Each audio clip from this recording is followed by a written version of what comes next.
드린 말씀을 가지고 빛이 임한 하나님 자녀라는 제목으로 은혜를 나누겠습니다. 우리 옆에 분들과 얼굴 보면서 인사 나누겠습니다. 성도님에게서 예수님의 빛이 반짝이네요. 반짝이네요. 한 번 더 인사합니다. 눈이 부시네요. 눈이 부시는 거 맞습니까? 어색한 인사죠? 너무 어색한 인사죠? 우리는 빛이 임한 하나님의 자녀입니다. 반짝반짝 빛날 수밖에 없습니다. 불신자들이 볼 때 저 사람은 왜 이렇게 행복하지? 저 사람은 뭔데 저렇게 기뻐 보일까? 합니다. 우리에게 말씀 주셨습니다.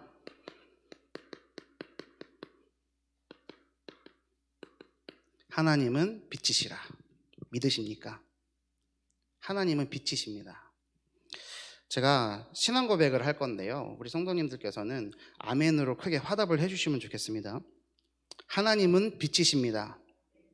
아멘이십니까? 그에게는 어둠이 조금도 없으십니다. 그래서 하나님의 자녀인 우리에게는 절대로 어둠이 있을 수 없습니다. 아멘이십니까? 아멘 소리가 점점 줄어드는 것 같아서요. 마지막입니다. 그렇기 때문에 어둠 속에서 행하지 않고 오직 빛 가운데서 행합니다. 아멘이시죠? 우리들이 하나님의 은혜로 예수 그리스도를 믿음으로 의인이라 일컬음을 받게 되었습니다. 그래서 우리가 더 이상 죄의 노예는 아니지만 죄인된 심령 상태, 하나님의 긍휼을 바라는 마음, 갈급한 심령의 상태를 가지고 늘 하나님의 은혜를 갈구해야 되겠습니다. 하나님이 빛이시기 때문에 우리 안에 어둠이 조금도 있지 않기 때문에 우리는 빛이신 하나님을 늘 구하고 그 빛 가운데서 행하고, 어둠은 조금도 없기 때문에 지금 사도 요한이 얘기하는 건 아닙니까? 너희가 빛이신 하나님이 함께 있다고 하면서 어둠에 행하는 거 그거 거짓말이야. 니들이 죄가 있고 그 죄를 하나님께 고백을 해야지 미쁘시사 우리가 죄사함을 받는 건데, 죄 없다고 얘기하면 너 그거 하나님 거짓말장애로 만드는 거야. 빛을 누리고 빛으로 행하라 라고 말씀을 주시는 거죠. 하나님께서는 지금 우리가 하나님께 은혜를 갈구하며 예수 그리스도를 찾고 바랄 때에 말씀으로 우리 안에 거하시며 은혜로 인도하심을 믿습니다. 빛이신 하나님이 나와 함께, 우리와 함께, 우리 모든 현장에 함께 계시는 것입니다. 그렇다면은 이제 질문을 해봐야 되는 겁니다. 내 현장에 빛이 비추이고 있습니까? 내 현장에 빛이 비추이고 있나요? 혹시 내가 바라보는 현장은 반짝반짝 빛나나요? 아니면 어둠이 컴컴한가요? 어떻습니까? 이 질문만으로도 내게 빛이 임했는지 안 했는지를 알 수가 있는 겁니다. 그렇다면 우리 빛이 임했다고 하는데 빛이 임하면 어떤 일이 일어날까요?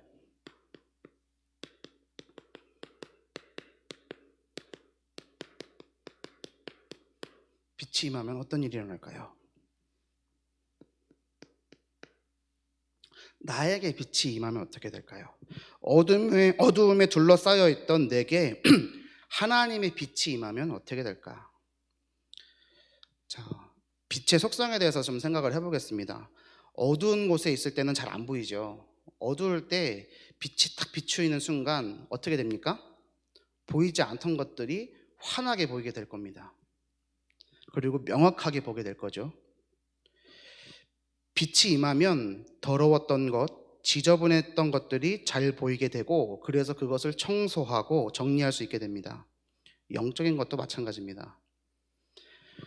내게 하나님의 빛이 임하면, 거룩한 빛이 임하면 내게 숨어있던, 꽁꽁 숨어있던 영적 문제가 드러납니다. 예수 그리스도의 빛, 하나님의 말씀의 빛이 내 안에 가득 비추일 때 그것이 드러나고 치유가 시작되는 줄을 믿습니다. 이런 나와, 그러니까 이 빛이 임한 사람, 이런 나와 너가 모여서 우리가 되는 거죠. 우리가 되는 거죠. 그래서 그 우리가 뭘 세웁니까? 교회를 세우고 모여 하나님 나라가 이 땅에 임하도록 하루하루를 승리하며 인도받으며 살아가는 거죠. 아멘이십니까?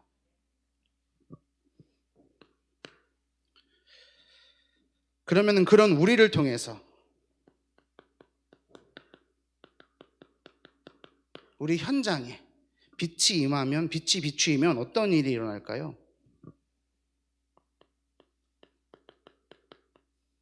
그것이 요한복음 1장 1절에서 18절 말씀에 잘 나와 있습니다. 제가 읽어드리겠습니다. 태초에 말씀이 계시니라. 이 말씀이 하나님과 함께 계셨으니 이 말씀은 곧 하나님이시니라. 그가 태초에 하나님과 함께 계셨고 만물이 그로 말미암아 지은 바 되었으니 지은 것이 하나도 그가 없이는 된 것이 없느니라. 그 안에 생명이 있었으니 이 생명은 사람들의 빛이라. 빛이 어둠에 비치되 어둠이 깨닫지 못하더라. 이어서 9절입니다. 참 빛, 곧 세상에 와서 각 사람에게 비추는 빛이 있었나니 그가 세상에 계셨으며 세상은 그로 말미암아 지은 바 되었으되 세상이 그를 알지 못하였고 자기 땅에 오매 자기 백성이 영접하지 아니하였으나 영접하는 자 곧 그의 이름을 믿는 자들에게는 하나님의 자녀가 되는 권세를 주셨으니 이는 혈통으로나 육정으로나 사람의 뜻으로 나지 아니하고 오직 하나님께로부터 난 자들이니라. 말씀이 육신이 되어 우리 가운데 거하심에 우리가 그의 영광을 보니 아버지의 독생자의 영광이요 은혜와 진리가 충만하더라. 아멘. 자, 어두움에 둘러싸였던 우리 안에 또 우리 현장에 빛이 비추이면 둘 중 하나의 반응이 일어납니다. 그것은 뭐냐? 우리가 지금 말씀을 읽었지 않습니까? 빛이 어둠에 비치되 어둠이 깨닫지 못하더라. 빛을 받아들이든가 빛을 거부하든가 둘 중에 하나요. 현장의 시간표 따라서 반응이 조금 더디 올 수는 있지만 결국에는 둘 중에 하나입니다. 자, 5절 다시 한번 읽습니다. 빛이 어둠에 비치되 어둠이 깨닫지 못하더라. 그래서 이 빛을 영접하는 자, 구원자이신 그리스도이신 예수님의 이름을 믿는 하나님의 자녀가 된 것은 우리의 노력 때문이 아니고 우리의 잘남 때문이 아니고 오직 하나님의 은혜인 줄을 믿습니다. 그 오직 하나님의 은혜로 우리가 하나님의 자녀가 되었다라는 것을 사도 요한이 요한복음 서론에 말씀하고 있는 겁니다. 그래서 이 자리에 모여서 지금 예배드리는 우리 언약교회 성도님들은 모두 하나님의 은혜를 얻은 자들입니다. 아멘이십니까? 그 증거로 예수님을 주인으로 영접하셨습니다. 그 증거로 예수님을 주인으로 영접했다니까요. 손님이 아니고요, 주인으로요. 그것이 우리의 어떤 잘남, 또 어떤 노력, 어떤 행위에서가 아니라 오직 하나님의 은혜임을 고백하시는 수요예배 시간 되시기를 바랍니다. 자, 그렇다면 이렇게 생각하시는 분들이 있습니다.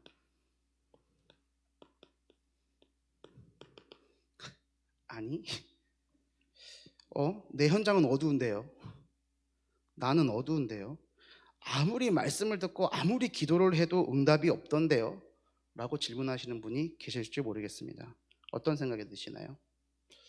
우리가 2주 전부터 요한일서가 시작되었지 않습니까? 그래서 생명의 말씀이신 예수 그리스도를 듣고 보고 만지고 자세히 들여다보는 은혜 속에 있습니다. 우리가 먼저 이것을 누려야 하고 우리 주위 현장에 또 만남 속에 전달을 해야 되지 않습니까? 증인으로 전달을 하라고 하셨는데, 자, 그럼 질문입니다. 정말 나는 예수 그리스도의 증인 맞습니까? 아멘 소리가 점점 줄어들죠. 결론부터 말씀드리면 예수 그리스도를 영접한 하나님의 자녀가 맞다면 증인이 맞습니다. 아직은 아니 보일 수 있지만, 아니 보일 수는 있겠지만 증인이 되어가고 있는 중입니다. 이 말이 표현이 맞는 줄 모르겠습니다. 그것을 믿으시기 바랍니다. 예수님께서도 성령이 임하시면 너희가 땅끝까지 증인이 되리라 라고 하시지 않습니까? 되어져 가는 겁니다. 이미 증인인 겁니다.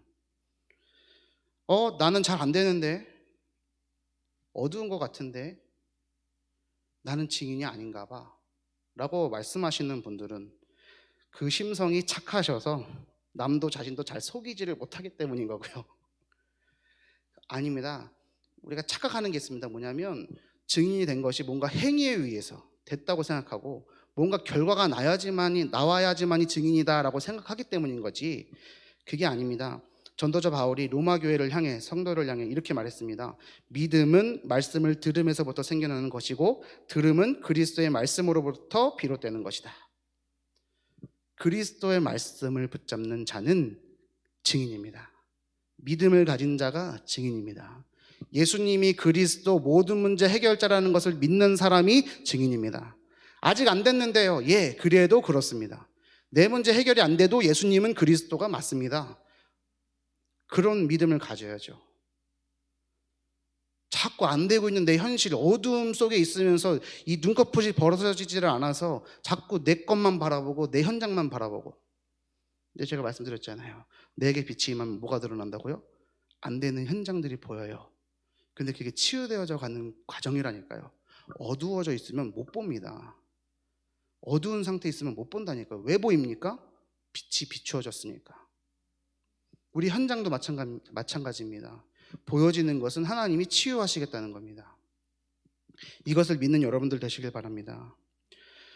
혹시 내게는 믿음이 없다고 생각하십니까? 그렇다면 오직 그리스도의 말씀을 들으시기 바랍니다. 언제까지 들으시면 되느냐? 내가 다 아는 건데, 또 들었던 건데, 이 착각이 없어질 때까지 들으십시오. 모르고 있다니까요. 그 증거를 안 믿고 있잖아요. 백날 들어도 안 믿어지잖아요. 그럼 제대로 들은 게 아닙니다.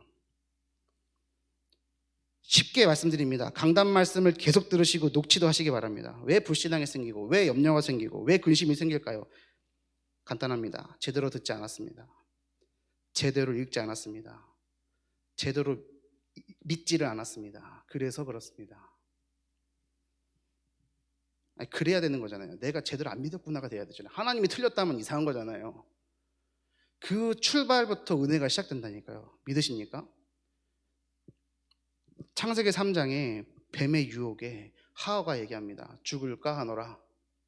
아니, 하나님은 진짜로 반드시 죽는다 했는데 사단은 뭐라고 거짓말합니까? 결코 죽지 아니하리라. 그러면서 눈에 보여지는 거 보여줄 때 보암직도 하고 먹음직도 하고 지혜롭게 할 만큼 탐스러워 보입니다. 육신의 것이 그렇다니까요. 안 먹으면 손해보는 것 같고 큰일 나는 것 같고 속인다니까요. 등가 교환되는 겁니다. 육신적인 거 취하고 영적인 거 뺏어갑니다. 날마다 그 죄의 사이클이 반복이 되는 거죠.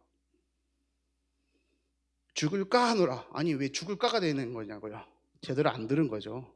제대로 안 믿은 거죠. 그러니까 뱀이 누구에게 옵니까? 하와에게 온 겁니다. 아담은 직접 하나님께서 들었고 하와는 누구에게 들었습니까? 아담에게서 들었습니다. 카더라야, 카더라. 오늘 우리가 하나님을 경험하는 것, 하나님을 믿는 것은 남들이 말해준 하나님입니까? 내가 경험한 하나님입니까?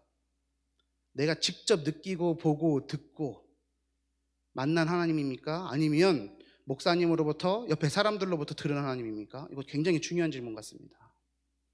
빛이신 하나님을 만나는 여러분들 되시기를 예수님의 이름으로 축원드립니다. 자, 그렇다면 두 번째로 하나님이 빛이시라면서요. 이 하나님을 좀 워딩이 이상한데요. 얼마나 경험했냐는 것입니다. 제 어머님께서 대학에서 유아교육을 전공하셔가지고 파주로 시집을 오셨잖아요. 서울 토박이가. 그래서 저를 출산하고 저한테 몬테소리 교육이라는 걸 시키셨대요. 지금은 보니까 좀 유행이 덜한 것 같아요. 근데 80년대 후반, 제가 88년생이니까 제 나이가 나오죠. 80년대 후반하고 90년대 초반까지는 대한민국에서 가장 핫했던 교육. 근데 파주 시골 촌놈이 그걸 한 거예요. 참 복이죠. 요즘에는 또 미국에서는 좀 아주 비싼 교육 중에 하나라고는 하는데 아무튼 우리나라에서는 유행이 없습니다. 어찌됐든 그런 이유 때문인지는 모르겠는데 제 어머님께서 저를 조금 독특하게 가르치신 게 있어요. 어떤 거냐면, 잠깐만 말씀드리면, 흔히들 아기가 위험한 것에 가까이 가면, 예를 들어서 뜨거운 거라든가 날카로운 데 가면은 흔히들 어른들 어떻게 합니까? 못 가게 막잖아요. 얘기를 해주고. 저희 어머니 이렇게 하셨대요. 전 충격 먹었거든요. 제 어머님이 제 손을 감싸지고 제 손을 거기에 댔답니다. 안 다칠 정도로. 그러면 뜨거운데 탁 만지면 어떻게 됩니까? 소스라치게 놀랐겠죠. 날카로운 거 만지면 어떻게 됩니까? 따가워서 울겠죠. 재미난 건요, 그 다음부터는 절대로 다시는 그 옆에를 안 간대요. 경험. 좀 이상하죠? 저희 어머니가 좀 개팍하셨거든요.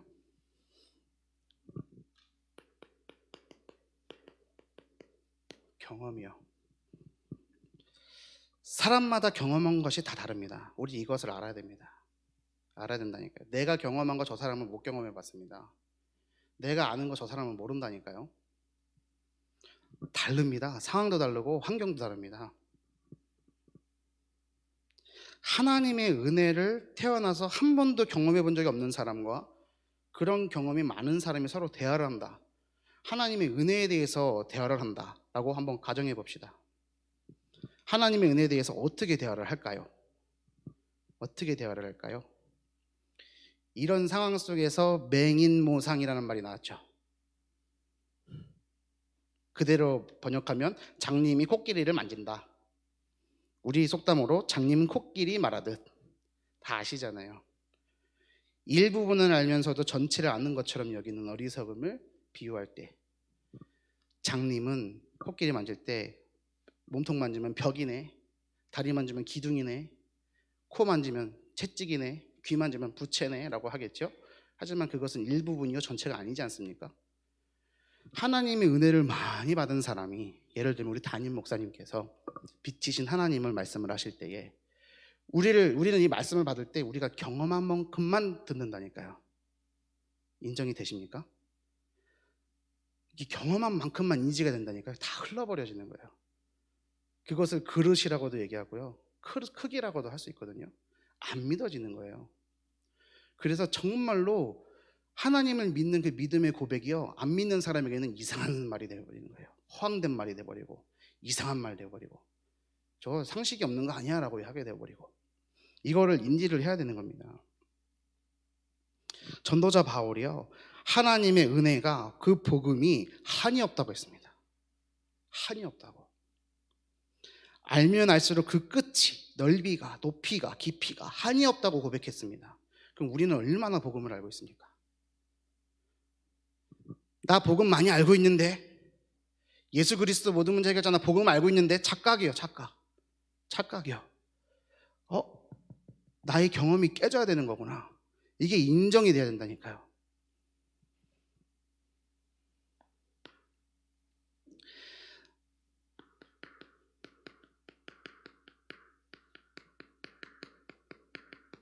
나의 믿음의 크기는 어느 정도냐, 얼만큼 하나님을 경험했냐. 지금 하나님의 그 은혜가, 복음이 끝이 없다라고 얘기하는 그 바울은요, 무한세계의 영적 힘을 본 거거든요. 무한세계, 지금 말씀 나오고 있잖아요. 무한세계. 저는 자꾸 무한세계 할 때마다 저 이름 부르는 것 같아서 깜짝깜짝 놀라는데, 그 무한세계의 영역을 들여다볼 만큼 복음을 깊이 누렸던, 경험했던 바울이 지금 우리 앞에 있다고 한다면, 바울은 우리의 믿음을 가지고 뭐라고 얘기할까요? 어떻게 생각할까요? 우리 꼬맹이들이, 어린아이들이 자기가 경험한 거 와갖고 확 얘기하면 어른들 다 알아듣잖아요. 얘가 얘기 안 하고 시작할 때부터 알아듣잖아요. 그리고 얘가 뭔 얘기할지, 또 어떻게 반응할지 다 알잖아요. 그것처럼 믿음이라는 것도 그런 거라는 거예요. 여기서 우리는 자문해 볼 수 있어야 됩니다. 뭡니까? 우리는 과연 얼마나 듣고, 얼마나 보고, 얼마나 만졌고, 얼마나 알고 있는가? 얼마나 알고 있는가? 나는 정말 너무너무 죄인이구나. 나는 정말 아무것도 알지를 못하는구나. 정말 나는 예수님이 아니고서는 아무것도 아닌 존재이구나. 아멘이십니까? 이것이 바른 신앙인의 자세고 고백이라고 생각이 됩니다. 이게 요한일서 1장 5절 10절의 고백이라니까요. 사도 요한은 그걸 알았어요. 이걸 안 거예요. 예수님을 직접 경험한 세대들이 다 죽었다니까요.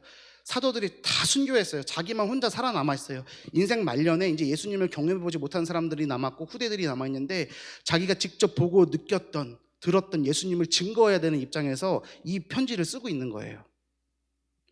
그 초대교회에 이단들이 일어나서, 영지주의자들이 일어나서 예수님이 있었던 거 거짓말이야 라고 하는 그 이상한 말을 하는데, 어떤 마음이었을까요? 어떤 찢어지는 마음이었을까요? 그러면서 고백하는 거예요. 야, 너네 거짓말 치지 마. 하나님 진짜 살아계셔. 예수님 진짜로 살아계셔. 내가 증인이야.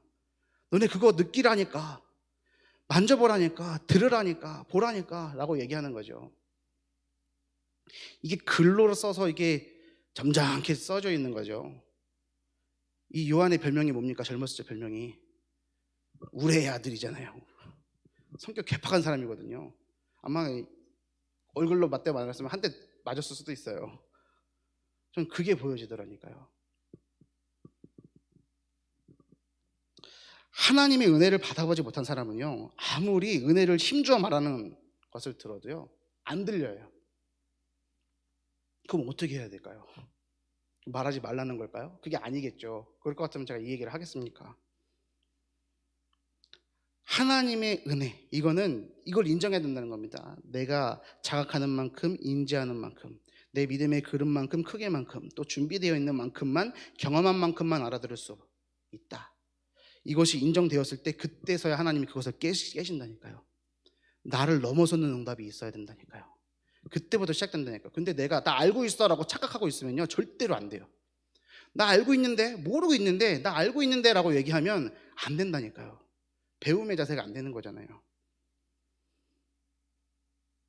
이 상태, 안 된다, 이것이 전적 타락이에요. 우리 다락방 용어로요, 절대 불가능해요. 절대 불가능해요. 이것이 인정돼야 되는 겁니다. 그래서 얘기하는 거예요. 죄인인 것을 고백하지 않으면 하나님이 거짓말장이 되는 거다. 하나님의 은혜가 아니고서는 도저히 구원받을 수 없는 존재인 우리들이 하나님의 은혜로 구원받았다. 그래서 저는요, 가끔씩 이런 착각을 해요. 무슨 착각하냐면요, 내가 이 세상에서 가장 많이 은혜 받았어 라는 착각이에요. 이게 여러분들에게 각각 있어야 되는 착각이에요. 착각 아니거든요. 믿음이거든요. 이 믿음이거든요.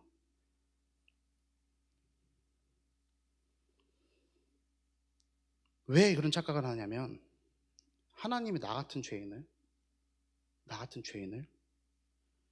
정말 깊은 생각과 마음 속에 죄밖에 없고요, 미움이 있고요, 시기가 있고요, 질투가 있고 분노가 있는데 그거 부끄럽잖아요. 제가 감춰서 그런 거지, 저 드러나면 부끄럽거든요. 모든 사람이 마찬가지일 거예요. 그게 양심이라는 거거든요. 하나님이 주신 선물이에요. 그런데 그런 죄인된 나를 얼마나 사랑하시면 이렇게 구원하셨을까. 그때 느껴질 때마다 나는 진짜 은혜 많이 받았어 라고 고백합니다. 여러분도 그러신 줄을 믿습니다.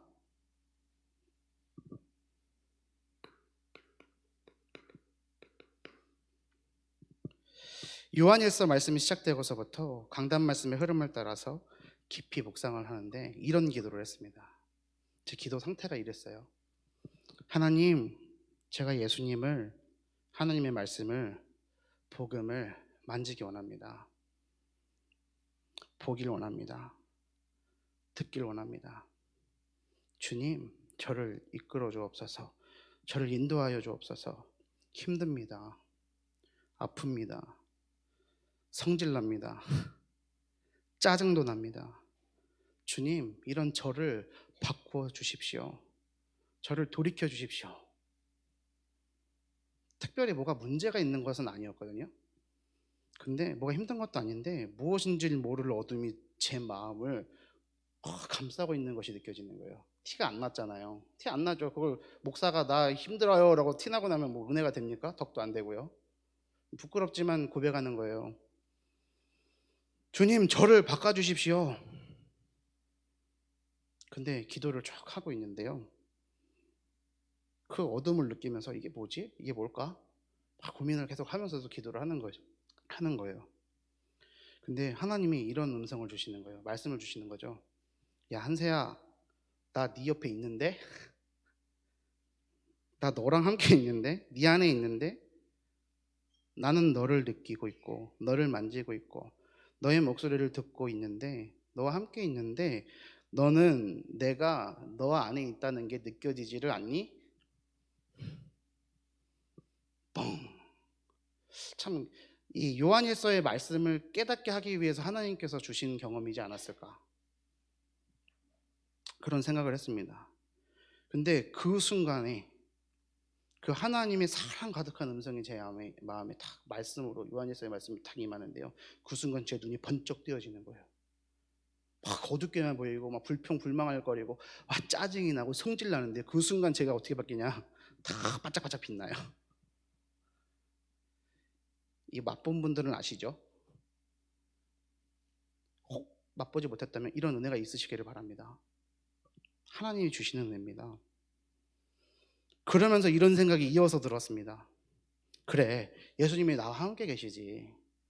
그럼 예수님이 진짜 지금 내 앞에 계신다면, 예수님은 나하고 대화하신다면 나에게 뭐라고 말씀하실까? 나보고 어떤 목사가 되라고 하실까?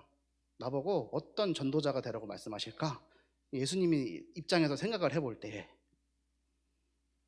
뭐라 생각난 것들이 많이 있고요. 되게 은혜됐거든요. 근데 그건 지금 제가 다 말은 못하고요. 아무튼 사람들이 저를 보면서 해주는 말 그건 아니었어요. 쉽게 예를 들면 살 빼라, 결혼해라. 예수님이 저한테 대고 야, 너 살 빼. 안 하실 것 같아요. 아실 것 같다는 분 있으시면 이거 예배 끝나고 말씀해 주세요. 너 결혼해라? 저 진짜 많이 듣는 얘기거든요. 제가 막 결혼에 대한 거, 살에 대한 얘기를 막 설교할 때마다 얘기를 하니까 제가 굉장히 이것에 관심이 많은 것이라고 오해들을 하셔요. 근데 그게 아니고요. 다른 빗댈 게 없어서. 남을 갖고 얘기할 수는 없잖아요. 나를 갖고 얘기를 해야지.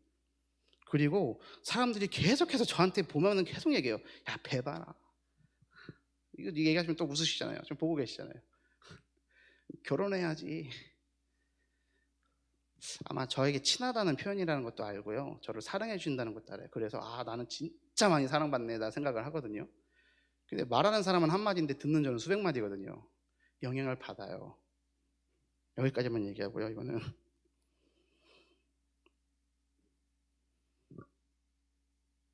전 이런 생각들을 해봤어요. 사람들은 자꾸 눈에 보이는 것만들을 갖고 얘기하는구나. 저도 눈에 보이는 것 갖고 사람 판단하는 거 정죄하고 생각하고 그렇게 행동하고 제가 투영돼서 보여지는 거예요.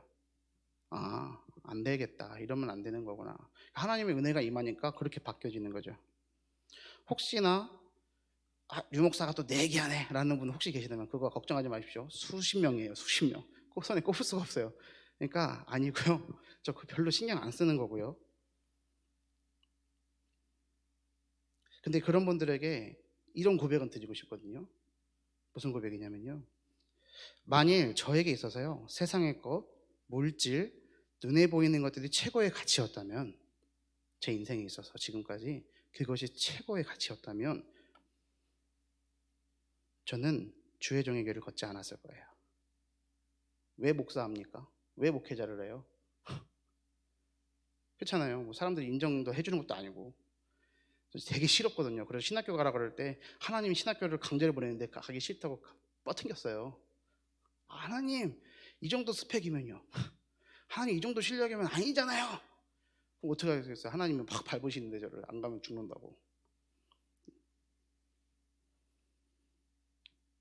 만약에 세상에서 말하는 자리, 성공 이런 것들이 가장 중요한 가치로 제가 여겼다면요, 저는 당장 우리 교회에 있을 이유가 없어요. 제가 있을 수가 없다니까요. 근데 이것이요, 사도 바울이 고백한 것 같이요, 나의 나된 것은 하나님의 은혜다. 이 은혜가 저는 은혜로 깨달아져요. 그것을 은혜로 알고 있습니다. 저뿐입니까? 우리 담임 목사님을 비롯해서 홍준희 목사님, 이현철 전도사님, 고인숙 전도사님, 김은희 전도사님, 그리고 우리 오세희 전도사님, 그 4명의 우리 협력 전도사님들과 우리 막내 임누리 전도사님까지 다 이 주의 종들이 그런 은혜를 경험하고 나의 것을 넘어서는 발걸음을 걸어가고 있는 거잖아요. 저는 이 수요예배를 두고 기도하면서 준비하면서 우리 성도님들이 이런 은혜를 함께 얻었으면 좋겠다, 이런 기도를 했습니다. 이런 은혜를 얻으시는 우리 성도님들 되시기를 바랍니다.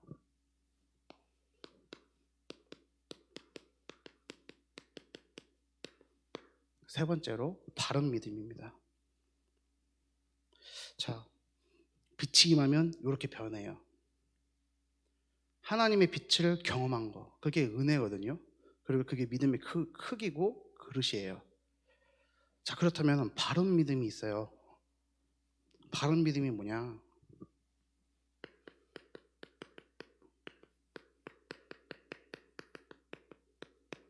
믿음이냐 신념이냐? 이 신념이라는 것이요, 믿음이랑 보기에는 비슷해 보여요. 이 믿음은 하나님을 말하는 거고요, 신앙이거든요. 신념은요, 이게 생각념자잖아요.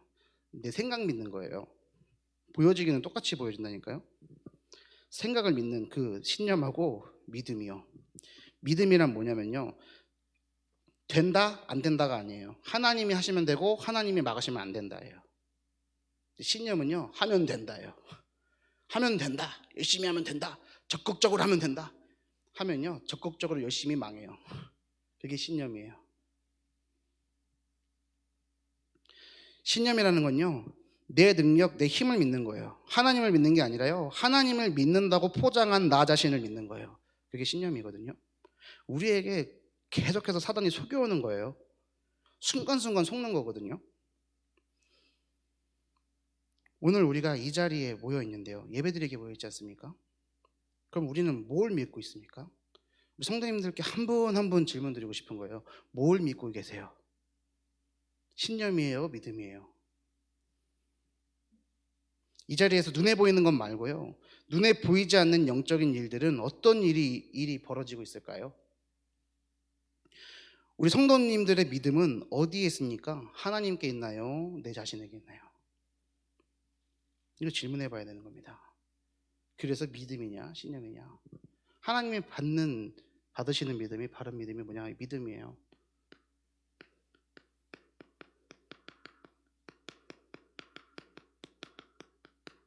하나님이 받으시는 믿음이에요. 하나님은 지금 이 자리를 어떤 자리로 지켜보고 계실까요? 이 자리에서 예배드리고 있는 여러분들을 어떤 사람으로 지켜보고 계실까요?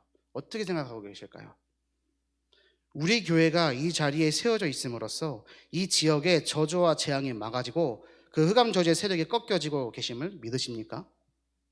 안 보이잖아요. 우리 교회 없었으면요, 이 상암동에 무슨 일이 일어났을지 몰라요. 근데 안 일어났기 때문에 그냥 얘기하는 우리들이 이상한 사람으로 비춰질 수 있겠죠. 왜? 믿음 없는 사람들에게는. 하지만 믿음 있는 우리들에게는 이게 확신의 고백이잖아요. 우리 교회가 세워져 있음으로 인해서 이 지역의 흑암이 무너진다니까요. 빛을 발하고 있는 거라니까요. 영적인 세계에서는요, 우리 교회가 하나님 볼 때요, 하나님의 영광이 드러나는 반짝반짝 빛나는 교회예요. 믿으십니까? 이 자리는요, 이 자리에 앉아 계신 여러분들은요, 어떤 존재냐고요? 자꾸 나를 바라보고 있진 않아요? 세상 바라보고 있진 않습니까?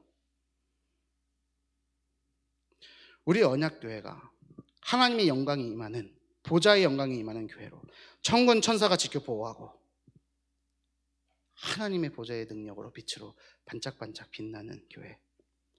그렇다면 우리 교회를 섬기는 교육자, 중직자, 모든 성도들, 또 렘넌트들이 모두 귀하고 귀한 하나님의 자녀인 것이 맞습니까?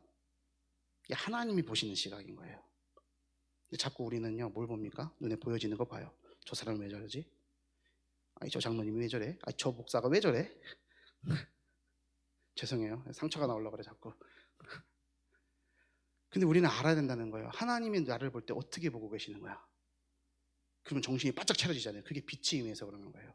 말씀이 임했기 때문에 그러는 거거든요. 근데 사단은요, 그걸 진짜 싫어요. 빛이 비추이면은 지가 도망가야 되거든요.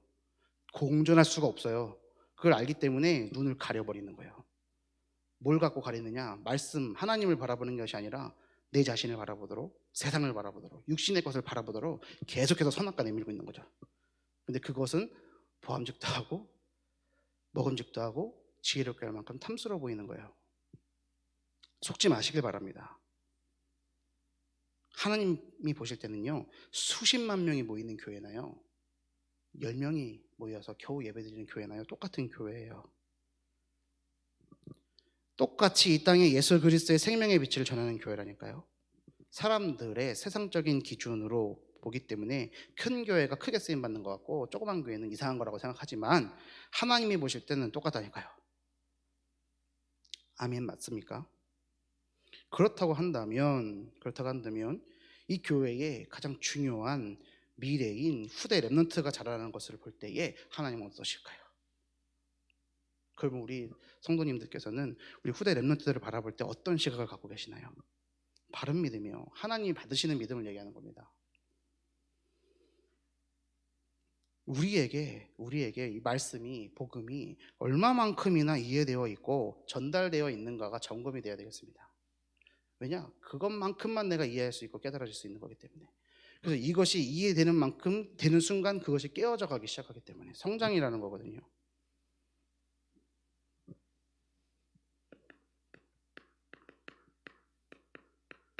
요한복음 2장 23절에서 25절을 보니까요, 하나님이 받으시는 믿음이 있습니다. 요한복음 2장이 시작됐을 때 예수님이 물을 포도주로 변화시키시고 그 표적을 보이시고, 또 성전에서 성전을 청소하시거든요. 왜 청소하셨습니까? 이방인의 뜰에서 소와 양을 팔고 있고 돈을 환전하고 있는 장사꾼들을 몰아내셨단 말이에요. 싹 몰아내신 사역하실 때에 그 예수님의 행하신 표적들을 보고 예수님을 믿는 사람들이 많이 있었답니다. 그럼 23절부터 25절 제가 읽어볼게요. 6월절에 예수께서 예루살렘에 계시니 많은 사람이 그의 행하시는 표적을 보고 그의 이름을 믿었으나 예수는 그의 몸을 그들에게 의탁하지 아니하셨으니 이는 친히 모든 사람을 아심이요 또 사람에 대하여 누구의 증언도 받으실 필요가 없었으니 이는 그가 친히 사람의 속에 있는 것을 아셨음이니라. 다가오는 주일날 초등부에서 붙잡을 말씀이거든요. 요한복음 읽고 있으니까 이런 수요예배를 준비하면서 이 말씀이 같이 이어지잖아요. 사전을 찾아봤더니요, 23절에 그의 이름을 믿었으나 이 단어하고요, 24절에 예수는 그의 몸을 그들에게 의탁하지 아니하셨다, 이거에 이 믿었으나와 의탁이라는 단어가 헬라어로 같은 단어더라고요. 사람들은 예수님이 행하시는 표적을 보고 믿었어요. 근데 예수님은 그들이 따르는 그것을 안 믿으셨어요. 자, 하나님이 받으시는 믿음이에요. 우리가 예수 그리스도를 믿는 믿음이 무엇으로부터 기인한 겁니까? 어떤 표적을 구하고 있지는 않습니까? 뭔가 눈에 보이는 응답을 구하고 계시진 않아요? 근데 그것이 하나님이 보실 때, 예수님이 보실 때 상관없는 믿음이에요. 그냥 하나님을 그 자체로 믿는 믿음이어야 되는 거예요. 이해가 되시죠? 그러면 제가 오늘 여러분들이 고백해야 되는 건 뭐냐? 아, 예수 그리스도 모든 문제 해결자 끝. 오직 복음이면 되는구나 끝. 오직 강단 말씀이면 끝나는 거나 끝. 고백하시기를 바랍니다. 그가 친히 사람의 속에 있는 것을 아셨음이니라. 하나님이 알고 계십니다. 예수님이 알고 계셔요. 그러면 됐잖아요. 그거면 된 거잖아요. 그렇죠? 뭐가 억울해요? 뭐가 어려워요? 뭐가 힘들어요? 예수님이 알고 있는데. 그 바른 믿음 두 번째 뭐요? 하나님이 받으시는 믿음이다. 세 번째, 하나님이 보실 때의 바른 믿음은 뭐냐면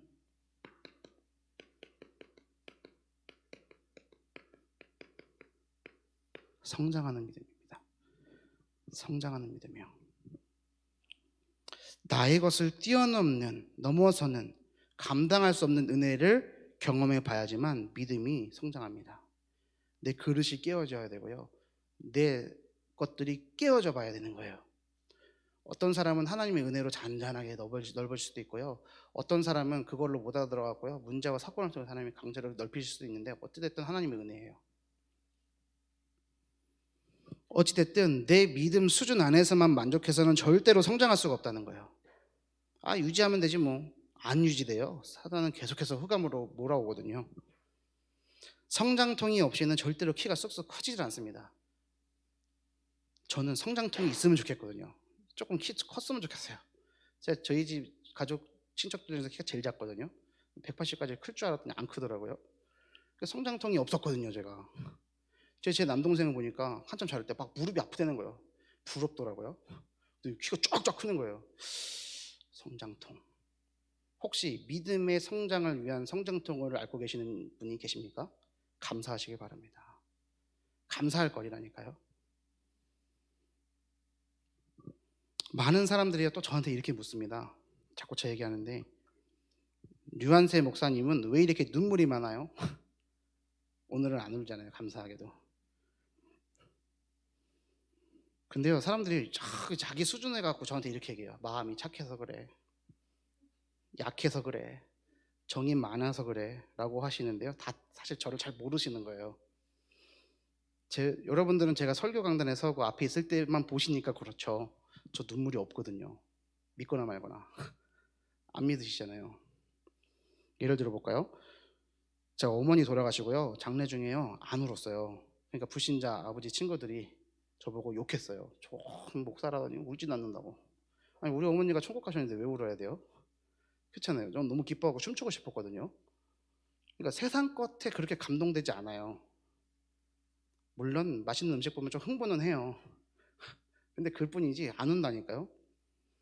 저는 그런 얘기를 하시는 분들께 반대로 질문하고 싶어요. 거대한 나의 모든 것을 송두리째 뒤흔드는 하나님의 은혜 앞에 어찌 눈물을 흘리지 않을 수 있습니까? 라고 말씀드려보고 싶어요. 지금 제가 경험의 상대성에 대해서 계속 말씀드렸잖아요. 내 경험과 상대방의 경험이 다르다는 것을 우리는 인정해야 됩니다. 이런 생각을 해보거든요. 우리 랩런트들이 얼마만큼이나 복음을 경험했을까? 우리 성도들이 얼마만큼이나 복음을 경험해봤을까? 안 됐는데 안 된 것 가지고 너 왜 그거밖에 안 돼? 하면요, 말하는 사람 입도 아프고요, 그 듣는 사람 귀도 아프더라고요. 안 바뀌더라고요. 그럼 어떻게 되냐? 내가 나된 것이 하나님의 은혜였기 때문에 하나님이 깨워주시기를 기다리면서 아는 사람이 기다려줘야 돼요. 그렇더라고요. 그게 아가페 사랑이더라고요. 어른하고 어린이가 대화를 하는데 어린이가 어른한테 맞춰서 안녕하세요 이렇게 하지 않잖아요. 갓난아기가. 저 초등부 랩런트들이 주일날 예배 오면요, 아이고 왔어, 아유 예쁘다 하고 제가 어린이의 목소리를 내거든요. 어른이 어린이한테 맞춰야죠. 그게 아가페 사랑, 위에서 내리는 사랑. 우리에게 있습니까? 그러면요, 이해 못할 사람이 없어요.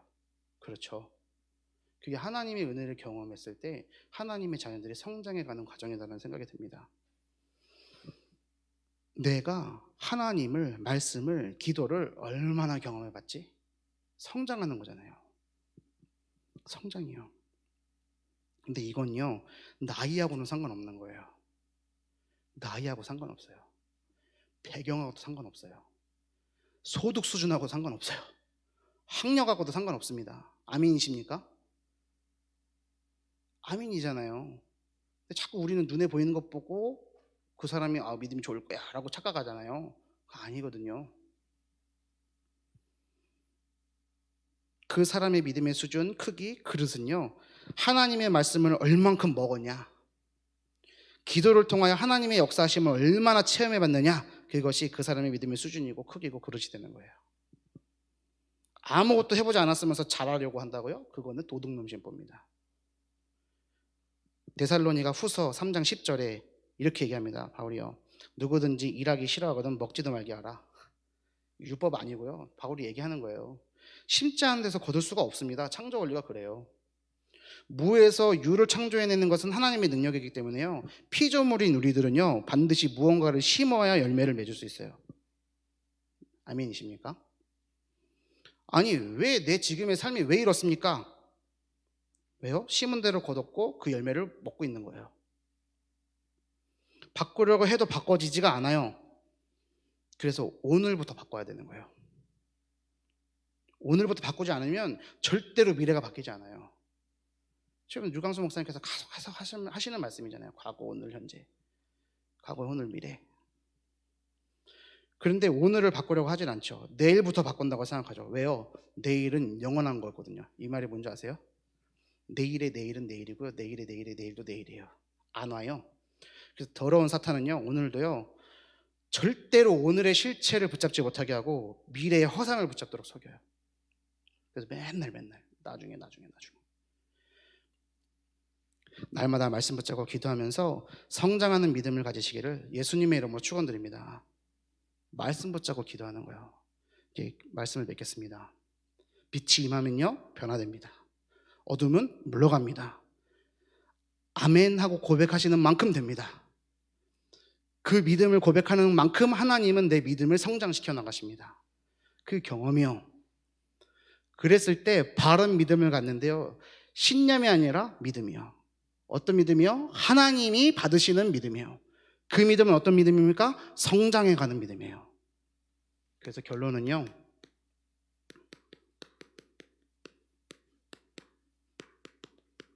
믿음에 도전하시기 바랍니다. 기도 제목으로 함께 드리면서 말씀을 맺겠습니다.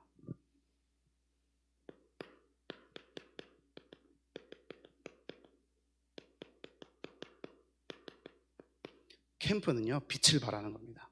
빛을 비추는 거예요. 어두운 현장에 빛을 비추는 거예요. 지역 순회 캠프 3월부터 다시 시작되는 이 지역 순회 캠프를 통해서 우리 교회 일백지교회가 일어나기를 도전하시기 바랍니다. 기도하시길 바랍니다.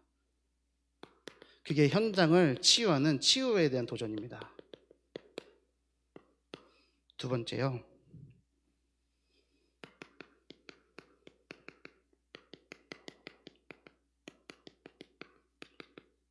필리핀 선교 캠프를 두고서 기도하시면서 도전하시길 바랍니다.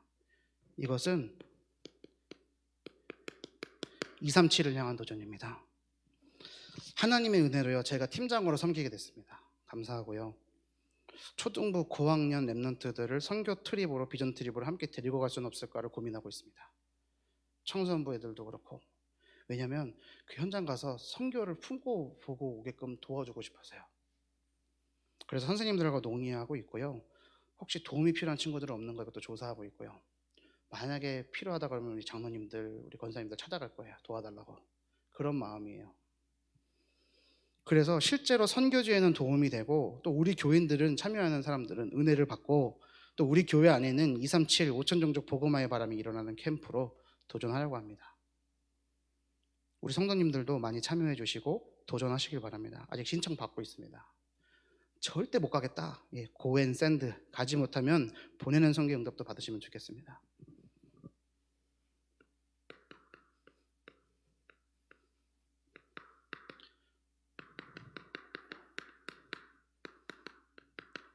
세 번째로, 마지막으로 랩넌트입니다. 이번 화요 집회에 금토일 시대를 열라고 하셨습니다. 선명하게 말씀하셨습니다. 3월 11일 토요일 날 초등부에서는 오후 2시에 토요학교 2기를 시작합니다. 많이 기도해 주시고요. 초등부만 놓고 기도할 것이 아니라 특별히 내일은 개강을 합니다. 개학을 합니다. 랩런트들이요. 입학을 새롭게 하는 랩런트들도 있습니다. 초등학교 입학, 중학교 입학, 고등학교 입학 다 많이 격려해 주시고 응원해 주시고 축하해 주시면 좋겠습니다.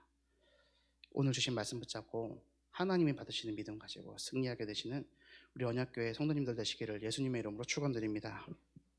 기도하겠습니다. 하나님 아버지, 감사드립니다. 하나님을 몰라 방황하며 고통 중에 살아갈 수밖에 없던 죄인된 우리를 사랑하셔서 예수님을 그리스도로 보내주시고 그분의 십자가의 피 흘리심과 부활하심을 믿어 하나님의 자녀가 되는 은혜를 주시니 감사를 드립니다. 빛이신 하나님 안에 거하며 살아가며 바른 믿음으로 하나님이 받으시고 날마다 성장하는 믿음을 허락하여 주실 줄 믿사오니 우리 교회를 통하여 237 치유 서밋의 응답이 일어나고 237 치유 서밋의 지도자들이 일어나도록 축복하여 주옵소서. 감사드리며 우리의 주인 되신 예수님의 이름으로 기도 올리옵나이다. 아멘.